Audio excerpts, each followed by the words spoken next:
네, 새벽 때 몇 개 되지 않은 이 주방 용품을 뽀드득 닦으면서 상쾌했던 때가 있었습니다. 그런데 어느 날 문득 수저를 꽂아놓는 수저통이 눈에 보이는 거예요. 항상 깨끗하게 설거지를 해서 수저를 꽂아놓는 것이니까 수저통이 더러울 리 없다고 생각을 했습니다. 그래도 안을 봤더니 물기하고 먼지가 뒤섞여가지고 거기 더럽더라고요. 네. 그러면서 뭐지? 뒤이어서 생각나는 것이 그렇지. 가장 깨끗해야 할 개수대, 세면대, 그리고 교회, 성도, 이러할 수 있지. 잘 돌아보지 않으면 어느새 먼지와 물기로 인해서 더러움의 온상이 될 수 있지. 씻어내는 그곳이 도리어 더러움이 자리하는 곳일 수 있지 생각하면서 주의를 기울이게 되었습니다. 그러한 맥락에서 오늘 본문으로 나아가도록 하겠습니다. 에스겔 48장은 에스겔은 48장으로 되어 있죠. 이 48장에 걸쳐서 다양한 주제로 설교가 되어집니다. 그런데 오늘 저는 이 성전이라는 실마리를 가지고 에스겔의 한 줄기를 함께 읽어보기를 원합니다.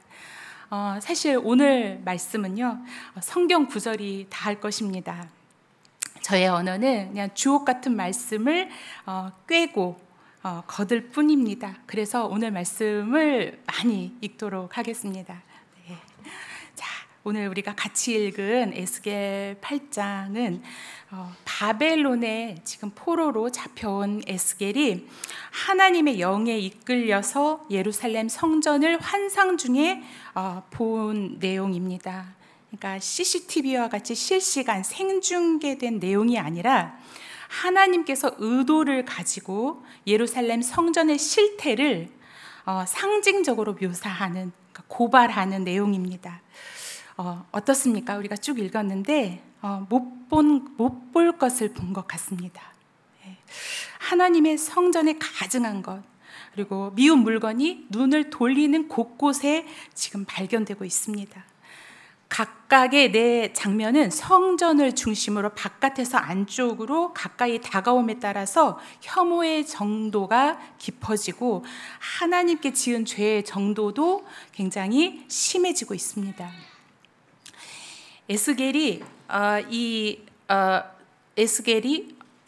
에스겔은 성전 바깥뜰에서 안쪽으로 종국에는 번제단에서 성소 사이에 나아가면서 4단계에 걸쳐서 우상을 보는데요. 처음에는 제단 북향문에 놓여져 있는 이 투기의 우상, 가나안 기원을 둔 아세라 상으로 보고 있습니다. 그 상이 성전 문 앞에, 그러니까 바깥뜰에 있었다는 거죠. 그 다음 경로는 좀 더 바깥뜰과 안뜰 사이에 그 비밀한 공간에서 이루어지는데 거기서 70인 장로들이 기이한 행동을 하죠. 그러니까 그 비밀스러운 공간, 그 방이 사방에 곤충과 가증한 동물들로 그려졌다고 했는데 이 그려진 건 새겨진 거죠. 그러니까 그 사찰 입구에 천왕문에 왜 사천왕들 이렇게 목각으로 새겨져 있듯이 사방이 그런 곤충과 그 우상들로 새겨진 그러한 방인 거예요. 그 방에 그들이 향로로 향을 피우는데 구름같이 올라왔다. 그러니까 하나님의 전이, 하나님의 영광의 구름으로 가득 차야 하는 그 전이 지금 하나님이 아닌 이집트 기원한 이 신들을 향한 기도를 위한 향로에 있는 그 연기로 지금 구름같이 가득 차 있는 것을 말하고 있습니다. 그 다음은 좀 더 오픈된 공간에서 이루어지는 행동이 있는데 안뜰 문 앞에서 여인들이 앉아서 바벨론의 그 한 신 담무스를 위해서 애곡합니다. 이 애곡하는 행동은 풍요를 재촉하는 행위입니다. 그러니까 한마디로 이런 애곡이, 그러니까 하나님을 바라는 그 예배의 자리에서 지금 다른 대용물이 그 자리를 대체하고 있는 것을 또 보여주고 있고요. 그러나 그 마지막이 결정적입니다. 우상 숭배의 최종적이고 극단적인 행동이 이곳의 네 번째 단계에서 이루어지는데, 성전을 등지고, 그러니까 성전의 등을 돌리고 동편을 향해서 태양을 숭배하는 25명의 장로들이 있습니다. 그러니까 이 그 성경학자들은 이 장로들을 24반열의 제사장과 대제사장 1명에서 25명으로 보기도 하는데요.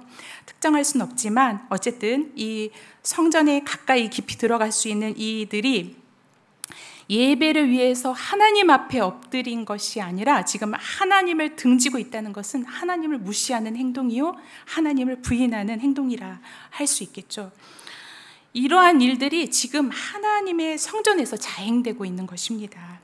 근데 이게 한 계층이 아니라 모든 계층에서 하나님을 버리고 그 대신 대안이 될 수 있는 가능성 있는 신들로 지금 성전에 가지고 온 거죠. 그러니까 비범한 자부터 평범한 자에 이르기까지 그냥 싹 속까지 싹 썩어 있는 것을 지금 하나님이 지적하고 계시는 것입니다. 그들이 이토록 그렇게 이 망령되이 하나님의 성전에서 이렇게 행할 수 있었던 것, 그 심중이 어떠하냐 하는지 에스겔 9장 9절에서 이렇게 말하고 있습니다. 이는 그들이 이르기를 여호와께서 이 땅을 버리셨으며 여호와께서 보지 아니하신다. 여호와께서 보지 아니하신다. 이렇게, 그러니까 그들 가운데 하나님에 대한 이해가 뒤틀려 있고, 또 그들이 직면한 이 어려움을 하나님의 탓으로 돌리고 있었기 때문이죠. 뿐만 아닙니다. 이 자신들의 어려움을 타개하기 위해 하나님만으로는 부족하다는 표현이기도 했습니다. 그리고 그들의 욕망 주머니에 이 안녕과 풍요를 위해서는 거룩을 요구하시는 이 하나님만으로는 내가 이룰 수 없다. 그러한 이 불신앙의 표현이었습니다. 그러니까 1단계에서 4단계, 그러니까 이동할 때마다 우리 하나님께서 그러니까 이런 고발하시면서 하나님께서 지금 계속 반복적으로 에스겔에게 건네는 말씀이 있어요. 이 말을 한번 들어보세요. 6절, 인자야 이스라엘 족속이 행하는 걸 보느냐? 8절, 가증하고 악한 일을 보라. 12절, 우상의 방한 어두운 가운데에서 행하는 것을 네가 보았느냐? 13절, 너는 다시 그들이 행하는 바 다른 큰 가증한 일을 보리라. 17절, 인자야 네가 보았느냐? 유다 족속이 여기에서 행한 가증한 일을 적다 하겠느냐? 그러니까 이 8장에 걸쳐서 하나님이 계속 에스겔의 이름을 에스겔아 봐라, 봐, 이거 봐. 이 하나님의 이 원통한 마음을 지금 한번 느껴보길 원합니다. 그러니까 하나님이 이 에스겔을 붙잡고 이 마음을 치면서 하소연하는 것 같습니다. 봐라, 이거 봐, 이거 봐. 내가 어찌 심판하지 않을 수 있겠니?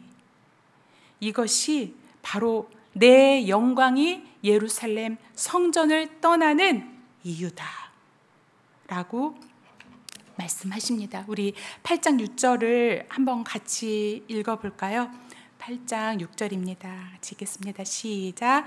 그가 또 내게 이르시되 인자야 이스라엘 족속이 행하는 일을 보느냐? 그들이 여기에서 크게 가증한 일을 행하여 나로 내 성소를 멀리 떠나게 하느니라.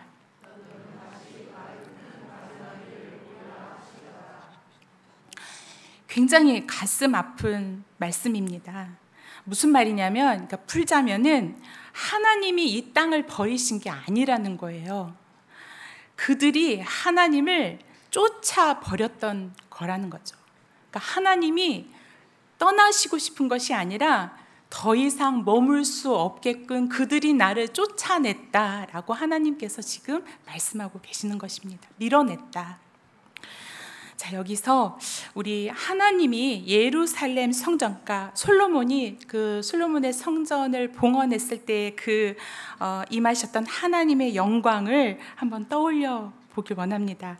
사실 그때를 회상하면 오늘의 이 하나님의 마음의 비참함이 더욱 가슴 저려옵니다. 하나님이 어떤 분이신가요? 하나님은 광야길에서 캄캄한 천막 회막에서도 하나님의 영광으로 그들 가운데 임하셔서 그들과 함께하기를 기뻐하셨던 하나님이시죠. 그리고 그 어두운 천막에 계시면서도, 그리고 이 광야를 떠돌며 이동하면서도 불편해하시지 않으셨습니다. 하나님 그들 가운데 함께함을 기뻐하시고 영광 중에 같이 하셨던 분이시죠. 이제 가나안 땅에 들어가서 정착하면서 성전을 이 다윗과 솔로몬에 의해서 하나님께 성전이 지어졌을 때에 그 솔로몬이 이렇게 고백합니다. 우리 한번 같이 읽어보겠습니다. 열왕기상 8장 10절에서 11절, 8장 27절 발췌해서 한번 같이 읽어보겠습니다. 같이 읽겠습니다. 시작.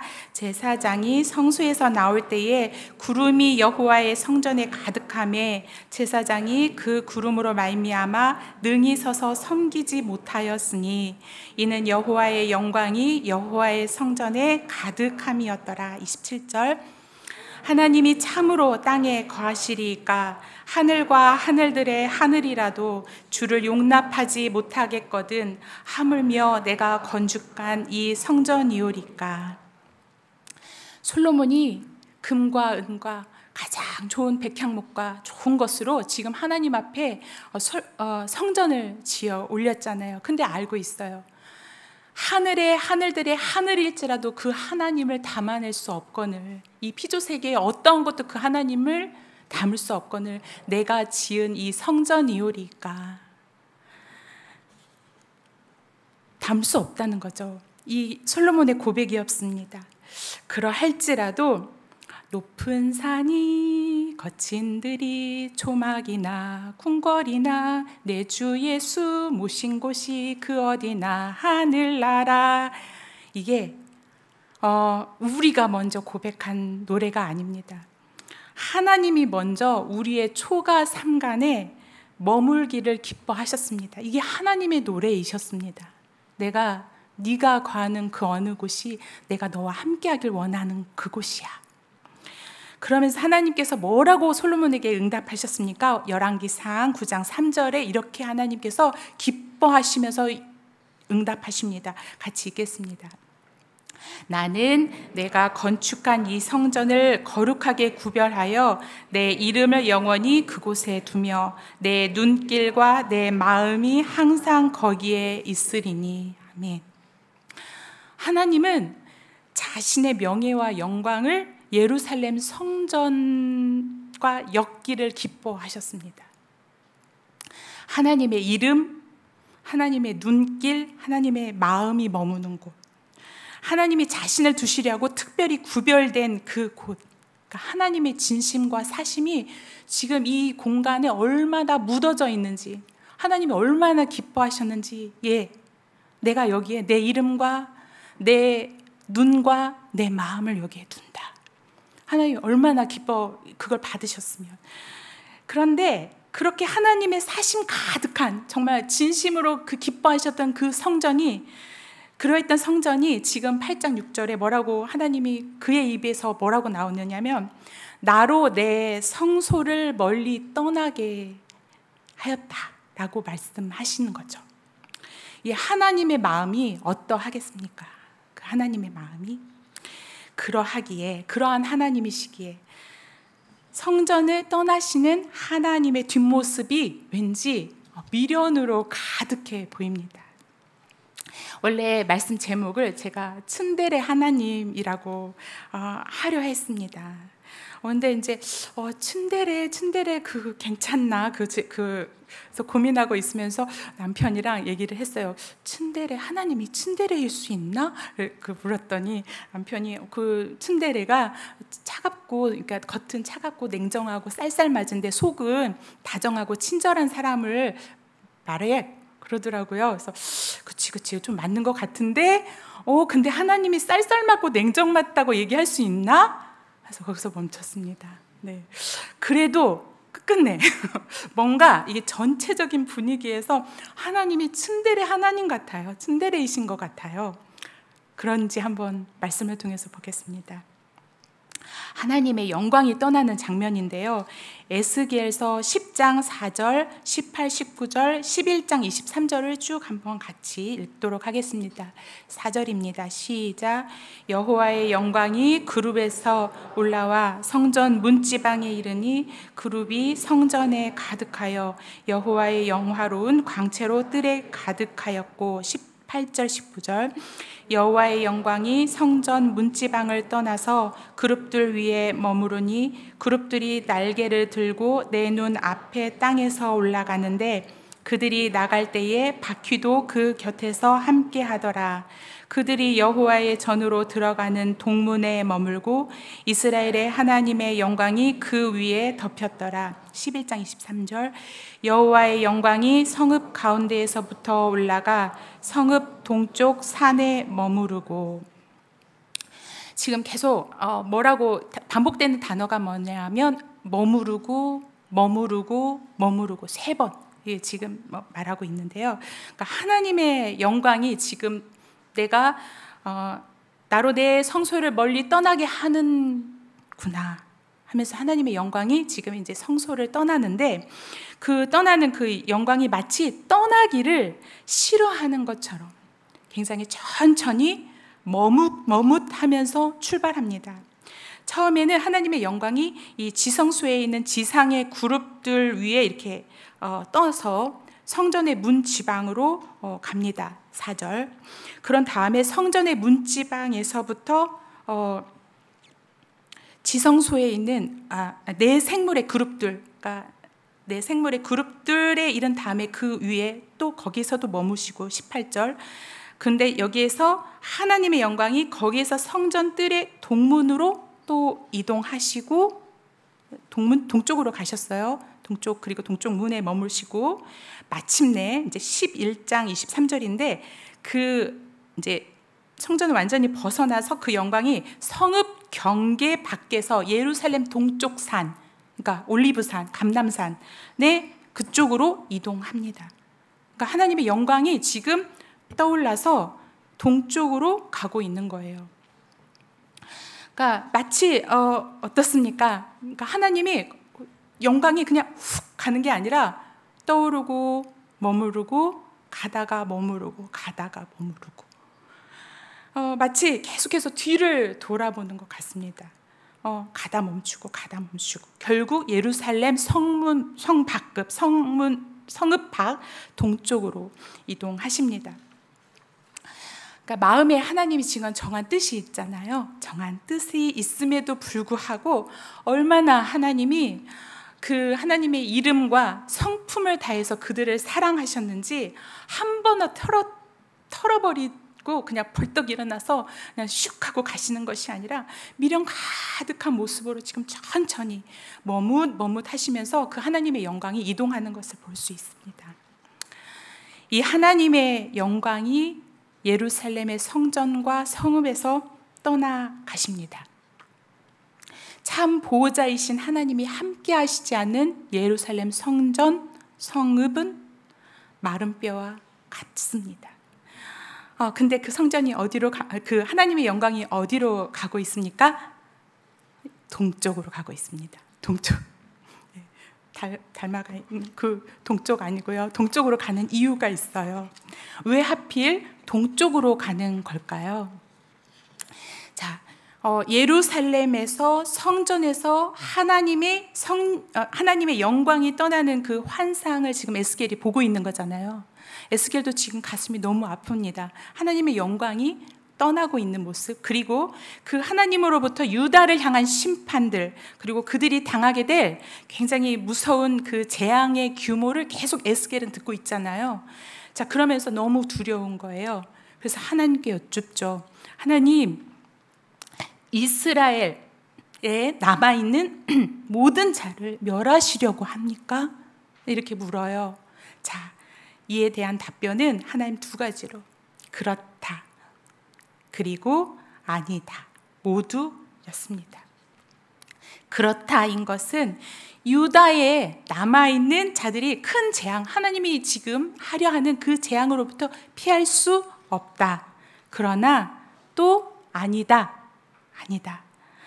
왜냐하면 그것이 하나님 백성의 완전한 종말이 아니다. 그것이 아니라 남은 자들, 포로된 자들이 있다. 그들이 잠시 이방의 포로가 되나 그들을 돌이킬 날이 정해져 있으며, 또한 이방의 땅에서 여기서 하나님이 이스라엘 사람들은 이스라엘 땅 예루살렘에서 그 성전에서 하나님을 볼 거라고 생각했지만 이방의 땅에서 함께 하시는 여호와 하나님을 경험하게 될 것이다. 눈치채셨죠? 동쪽 왜 그쪽으로 향하셨냐면 바로 하나님이 영광이 어디로 가셨냐? 예루살렘의 동쪽 바벨론, 포로지, 남은 자들, 포로된 자들, 그들이 있는 그곳, 그 동쪽으로 하나님이 가고 계십니다. 우리 같이 성경을 읽겠습니다. 에스겔서 11장 15절에서 16절 말씀입니다. 같이 읽겠습니다. 인자야, 예루살렘 주민이 내 형제 곧 내 형제와 친척과 온 이스라엘 족속을 향하여 이르기를 너희는 여호와에게서 멀리 떠나라. 이 땅은 우리에게 주어 기업이 되게 하신 것이라 하였나니 그런즉 너는 말하기를 주 여호와의 말씀에 내가 비록 그들을 멀리 이방인 가운데로 쫓아내어 여러 나라에 흩었으나 그들이 도달한 나라들에서 내가 잠깐 그들에게 성소가 되리라 하셨다 하고, 하나님이 잠깐 그들에게 성소가 되시려고, 그러니까 하나님이 지금 다시 그들과 광야를 떠들듯이 유랑을 떠나실 그러려고 지금 동쪽으로 가신다는 거예요. 유다에 남겨진 자들, 유다에 남은 자들은 그들은 생각하기를 우리는 하나님께 은혜를 받아서 우리가 참으로 남은 자들이다. 우리가 하나님의 구원을 받은 자들이라 생각했겠지만, 그리고 바벨론의 포로로 잡혀간 자들이야말로 하나님의 심판 아래, 재앙 아래 놓여져 있다라고 보았으나 실은 하나님의 영광은 이스라엘 땅에서 멀리 떨어진, 마치 하나님에게서 끊어진 자와 같고 그 임재 밖으로 떨어져 쫓겨난 자와 같은 이 포로된 자들에게 잠깐 성소가 되시려고 하나님이 지금 움직이고 계신다는 거예요. 이동하신다는 거예요. 하나님은 이 심판과 같은 찢기를 제거하는 이 풀무불 속에서 다시 정련되고 단련되고, 그래서 새 영, 부드러운 마음으로 다시 세공되어질, 보석처럼 다시 만들어질 새 백성을 향하고 있는 것입니다. 그들의 현재의 고난이 결국 하나님의 이름과 영광을 위해서 다시 소생케 될 것을 하나님은 바라보고 계십니다. 하나님은 현재의 그 풀무불 속, 그러니까 포로된 그 자리, 그 고난의 자리에 함께 거하기를 택하신 거예요. 너희들만 그 풀무 속에서 고난받는 게 아니라 하나님이 그곳에 잠깐 성소가 되시면서 그들과 함께 욕을 당하고 그들과 함께 그 풀무 속에서 함께 하시기를 하나님은 선택하신 거예요. 살리고자 극단적인 이 처방하였으나 그 잔을 하나님이 함께 마시고 있습니다. 이로써 우리는 하나님이 영광이 그 성전에서 떠나게 된 이유가, 물론 예루살렘의 우상 숭배로 인해서 하나님이 그 영광을 떠나는 그 이유도 한 가지 있겠지만, 또 하나의 이유는 동시에 바벨론에서 단련될 참 백성, 그들을 위한 성소가 되시기 위해서 그곳으로 떠나가시는 것임을 우리는 알게 됩니다. 그러니까 이 포로기 때 다니엘, 에스겔 이런 사람들 생각해 보세요. 이방의 땅에서 하나님을 경험하잖아요. 환상 중에, 기도 중에 하나님의 구원하심을 보잖아요. 하나님이 그곳에 계셨던 거죠. 자, 이렇게 역사적으로 이렇게 하나님의 영광이 떠난 이 예루살렘 성전이 어떻게 되었습니까? 예레미야의 52장 13절에 이렇게 말하고 있습니다. 여호와의 성전과 왕궁을 불사르고, 예레미야 52장 17절에서 23절 쭉 나오는데요. 17절, 갈대아 사람은 또 여호와의 성전의 두 녹기둥과 받침들과 여호와의 성전의 놋대야를 깨트려 그 놋을 바벨론으로 가져가고, 그러니까 싹 훌렁 베껴서 하나님의 성전 필요한 것들 싹, 대접들, 집게들, 솥들, 수저 하나 깔끔하게 다 싹 쓸어서 다 가져갔다는 거예요. 더 이상 그곳에서 제의가 이루어질 수 없게 싹 쓸어가 버리죠. 돌 위에 돌 하나 남김없이 그냥 부서뜨려 버리시죠.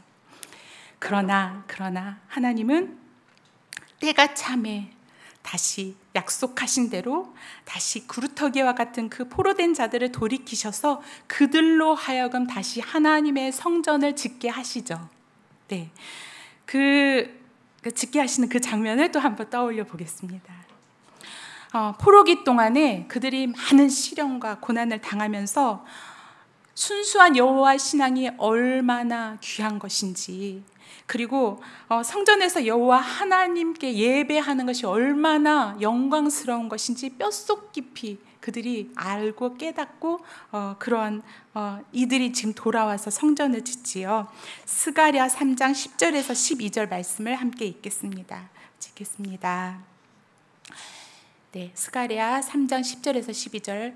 건축자가 여호와의 성전의 기초를 놓을 때에 제사장들은 예복을 입고 나팔을 들고 아삽 자손 레위 사람들은 제금을 들고 서서 11절 모든 백성들이 여호와의 성전 기초가 놓임을 보고 여호와를 찬송하며 큰 소리로 즐거이 부르며 12절 제사장들과 레위 사람들과 나이 많은 족장들은 첫 성전을 보았으므로 이제 이 성전의 기초가 놓임을 보고 대성통곡하였으나 여러 사람은 기쁨으로 크게 함성을 지르니. 그러니까 이들이 돌아와서 지은 이 성전, 통한과 감격이 함께 그러니까 공존하는 그런 기초 공사였습니다. 그러나 어떻습니까? 이내 이스라엘 백성들이 성전 짓는 중에 좌절 그리고 무기력에 빠지지요. 여러 이유로 인해서 성전 재건이 멈추게 됩니다. 왜냐하면은 그들이 생존을 위해서 농사도 지어야 하고 목축하기도 해야 했고 그들이 살아야 할 집도 지어야 했을 뿐만 아니라 번번이 주변에 대적들이 그들을 방해했죠. 여러 이유들로 인해서 그 성전 건축이 멈췄습니다. 돌아온 이들, 그 불과 같은 그 시험을 통과한 그들이 지금 다시 또 떠올리는 거예요. 이스라엘 회복, 그 땅에서 우리는 그걸 바라보고 이곳에 왔는데 과연 가능한가? 지금 뭐지?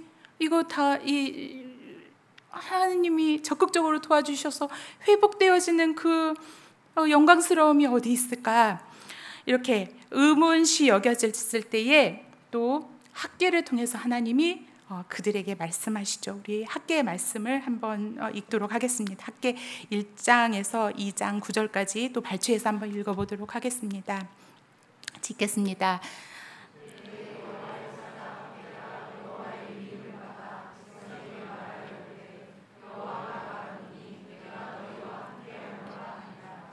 여호와께서 남은 스룹바벨의 마음과 여호사닥의 아들 대제사장 여호수아의 마음과 남은 모든 백성의 마음을 감동시키심에 그들이 와서 만군의 여호와 그들의 하나님의 전사를 하였으니 너희 가운데에 남아있는 자 중에서 이 성전의 이전 영광을 본 자가 누구냐? 이제 이것이 너희에게 어떻게 보이느냐? 이것이 너희 눈에 보잘것없지 아니하냐? 내가 너희와 함께 하노라. 만군의 여호와의 말이니라.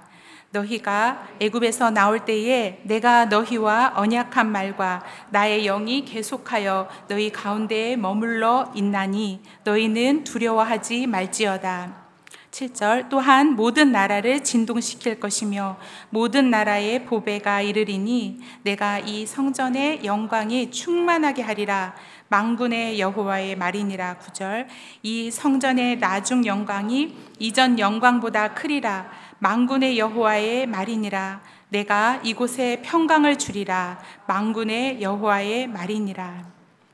지금 그러니까 이 지상에 다시 재건된 이 성전을 향한 하나님의 메시지죠. 반복해서 계속 말씀하시는 바가 있습니다. 그러니까 크고 그 이전의 성전을 생각해 보면 크고 웅장한 백향목으로 지어진 이 솔로몬의 성전보다 황폐한 이스라엘 뒷산에서 패어온 그 나무로 지어진 그 성전의 위용이 어떻겠습니까? 비교할 수가 없지요. 눈에 차겠습니까? 차지 않지요. 그런데 하나님이 뭐라고 말씀하시냐면 나중 영광이 이전 영광보다 크리라. 그게 어떻게 가능하겠는가? 그 이유는 무엇인가? 계속해서 하나님께서 반복해서 말씀하시는 게 있었습니다. 무엇입니까? 네, 내가 함께 너희와 함께 하노라.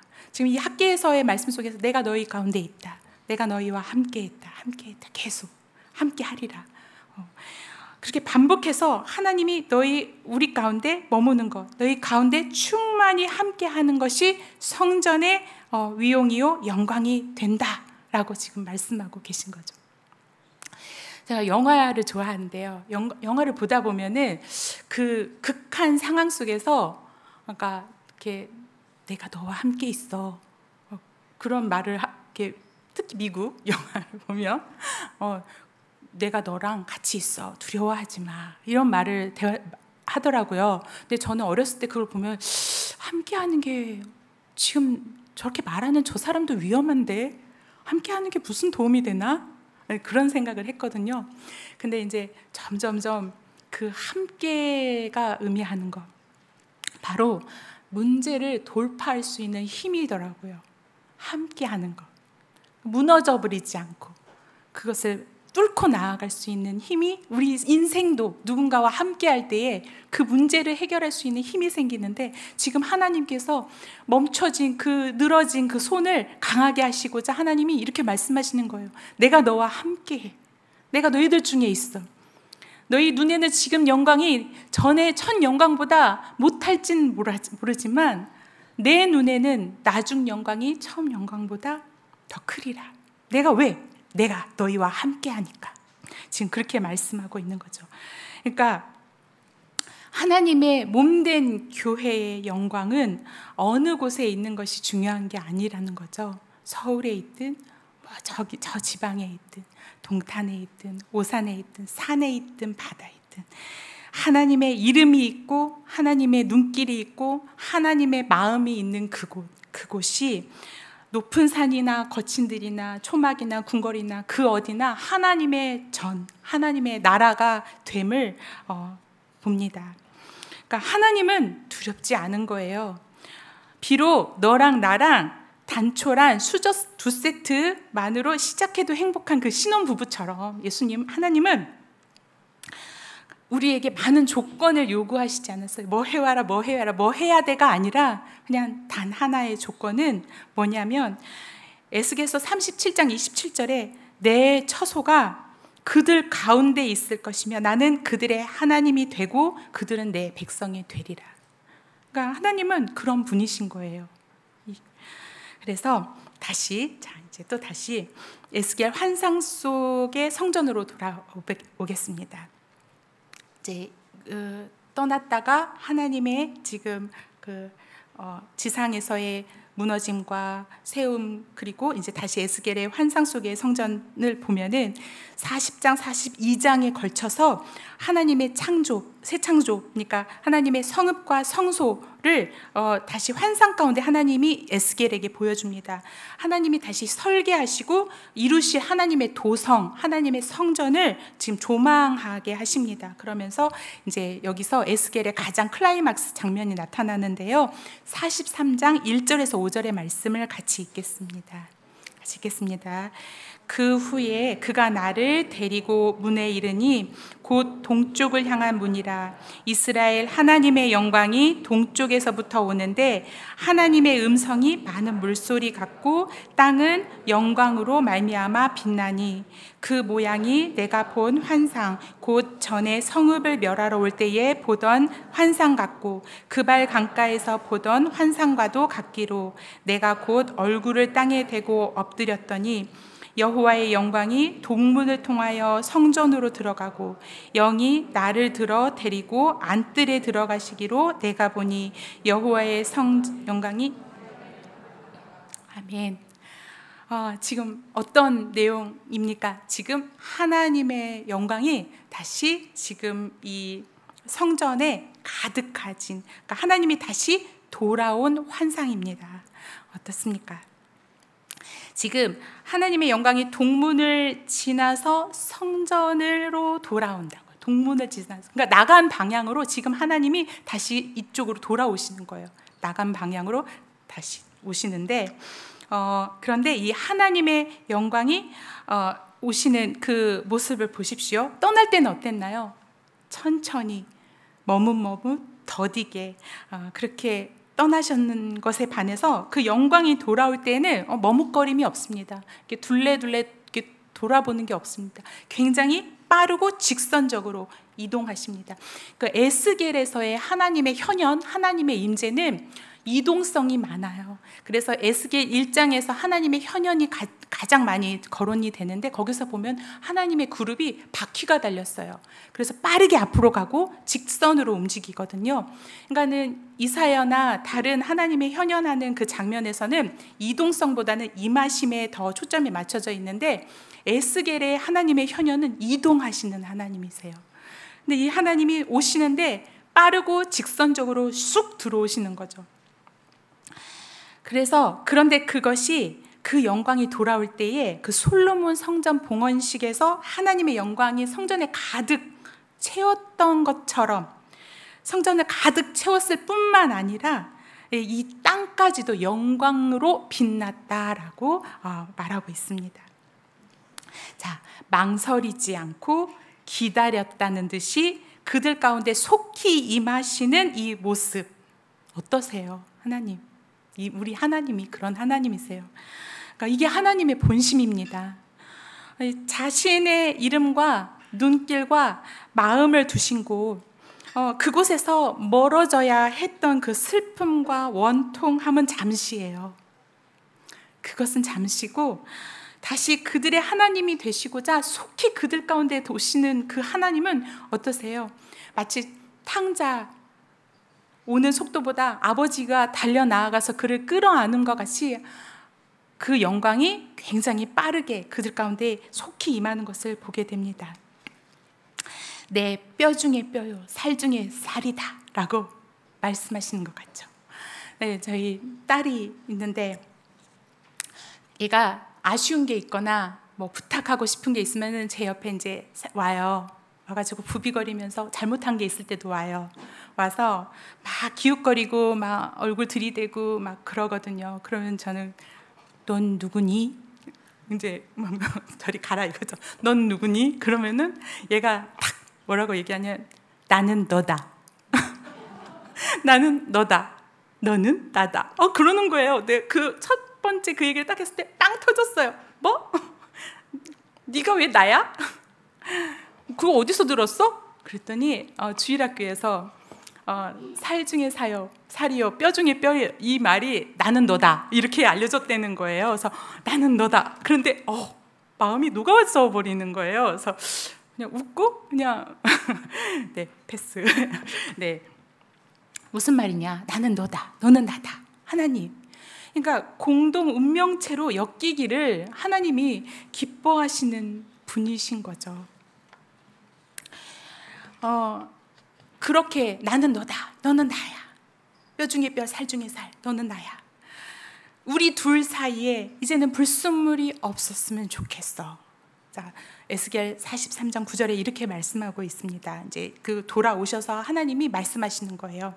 이제는 그들이 그 음란과 그 왕들의 시체를 내게서 멀리 제거하여 버려야 할 것이라.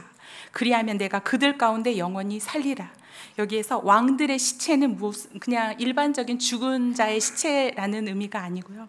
그러니까 죽은 왕들이 그들의 그들의 그 공을 기념하기 위해서 세워진 그 기념비, 이 기념비가 성전에까지 파고들었다는 거죠. 내게서 멀리 제거해라. 그러니까 무슨 말입니까? 그러니까 다시는 육이 하나님의 부재를 경험하지 않기 위해서 여호와의 이름을 망령되게 하는 그 찢기들을 경계해라, 제거해라 라고 명령하십니다.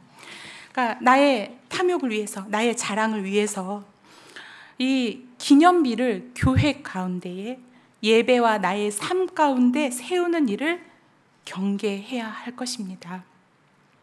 사람의 영광과 성공을 이 하나님의 집에서 이루고자 하는 것, 이것을 경계해야 합니다. 왜냐하면 우리 하나님은 어떤 하나님이십니까? 내 영광을 다른 자에게, 내 찬송을 다른 우상에게 주시지 아니하시는 분이시요.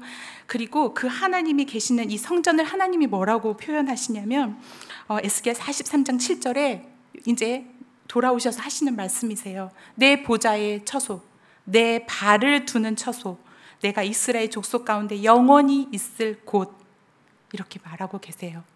그러한 하나님이시기 때문에 제거해라, 찢기를 제거해라, 이렇게 말하고 계십니다.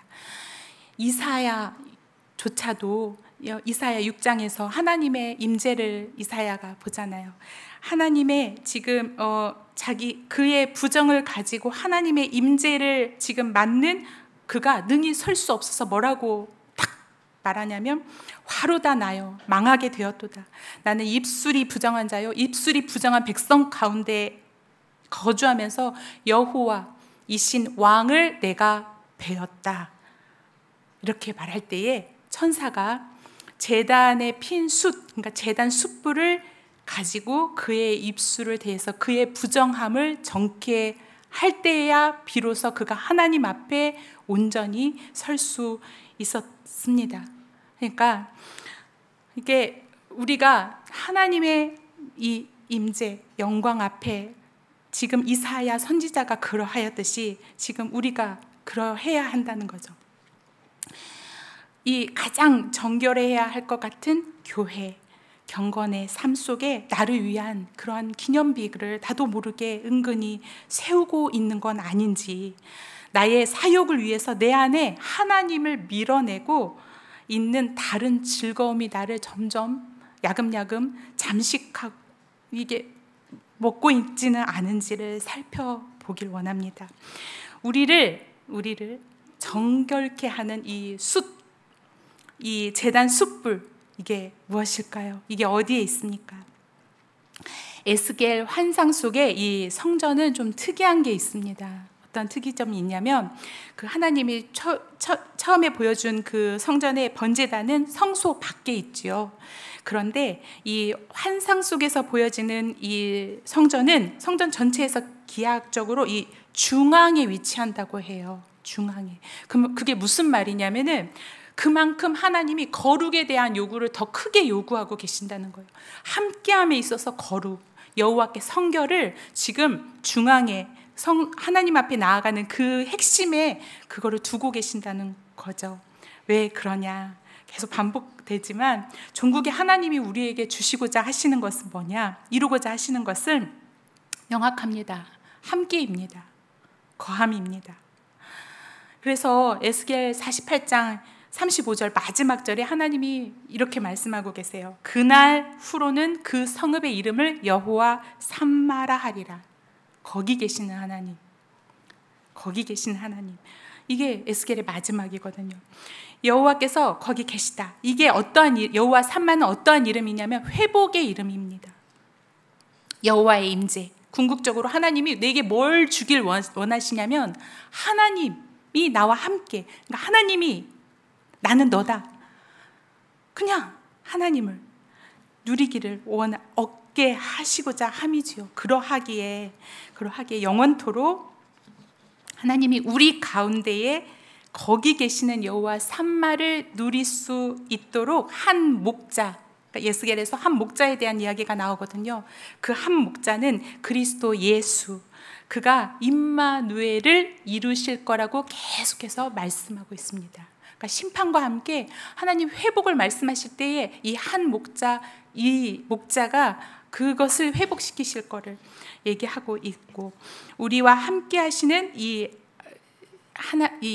이것이, 그러니까 사실 죄인 이사야도 그랬고, 죄인이 하나님과 함께하는 것은 축복일까요?